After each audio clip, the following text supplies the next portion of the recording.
அதாவது இந்த டிவி சேனல்லாம் பாத்தீங்கன்னா தலைமை ஆசிரியர் முன்னாடி சீப்பு செந்தில்னு ஒருத்தன் இருப்பான். அந்த சீப்பு செந்தில் எல்லா டிவிலையும் அடிச்சு அவனை வர கட்டிட்டாங்க. இப்ப தனியா ஒரு யூடியூப் வச்சுட்டு கத்துறான். அதாவது காஷ்மீர்ல நடந்த இந்த துப்பாக்கி சூட்டுக்கு 26 பேர் இறந்ததுக்கு பிரதமர் பதவி விலகணுமா, உள்துறை அமைச்சர் பதவி விலகணுமா? அறுவடை முண்டம்.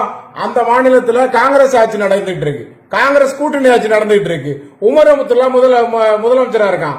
அப்ப யார் பதவி விலகணும்? அந்த மாநிலத்தினுடைய முதலமைச்சர் பதவி விலகணுமா, இல்ல அதுல கூட்டணி கட்சியினுடைய காங்கிரஸ்காரங்க பதவி விலகணுமா, பிரதமர் விலகணும்? ஒரு மாநிலத்தை கண்ட்ரோல்ல வச்சுக்க முடியாம எதுக்கு நாங்க முதலமைச்சரா இருக்கீங்க அதை கேட்கறதுக்கு வக்கில்ல. ஆனா எதை செஞ்சாலும் பிஜேபி காரன்ட்டே முட்டிக்கிறது. ஏன்னா அவர் சொல்ற ஒரு பெரிய பட்டியல் ஒண்ணு போடுற, பிஜேபி காரன் அதை செஞ்சா இதை செஞ்சாலும் இந்த பிஜேபி காரன் மூத்திரத்தை குடிக்கலன்னா இவனுக்கு தூக்கமே வராது. இந்த சீப்பு செந்திலுக்கு அதாவது தேச துரோகிலேயே இந்தியாவில நம்பர் 1 தேச துரோகி சீப்பு செந்தில் தான். இதுக்கு முன்ன ஒரு ராணுவ தளபதி சொல்லியிருந்தாரு, அதாவது தீவிரவாதிகளை கொள்வதை விட, சுட்டுக் கொள்வதை விட அந்த தீவிரவாதிகளுக்கு துணை போறாம சீப்பு செந்தில் மாதிரி இவ்வளவு மாதிரி அடக்குமுறை பண்ணாதான் அந்த நாட்டினுடைய தீவிரவாதம் ஒழியும். ஏன்னா சீப்பு செந்தில் மாதிரி இந்த யூடியூப் வச்சுக்கிட்டு பல பேர் நாட்டுக்காக நாட்டுக்கு எதிராகவே பேசுவான். நாட்டுக்கு எதிராக தான் பேசுறது இந்த சீப்பு செந்தில் மாதிரி ஆட்கள் வேலை. அதாவது காவல்துறை என்ன செய்யணும், இந்த சீப்பு செந்தில் மாதிரி ஆட்களை கவனமா வச்சுக்கணும்.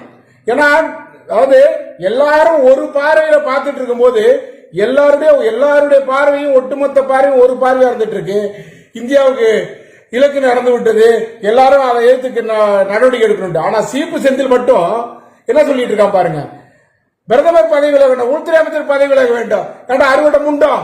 அந்த மாநிலத்தில் முதலமைச்சர் பதவி விலக சொல்ல வேண்டியதுன்னு அங்க கூட்டணி கட்சியில் இருக்கிற இந்தியா கூட்டணி கட்சியில் உள்ள அங்க ஒரு கம்யூனிஸ்ட் எம்எல்ஏவும் இருக்காங்க, காங்கிரஸ் எம்எல்ஏவும் இருக்காங்க. அந்த கூட்டணி ஆட்சியில அவங்கள பதவி விலக சொல்ல வேண்டியதுன்னு பாஜக கார மூத்திரத்தை குடிக்கிறது இந்த சீப்பு செந்தில் வேலையா போச்சு.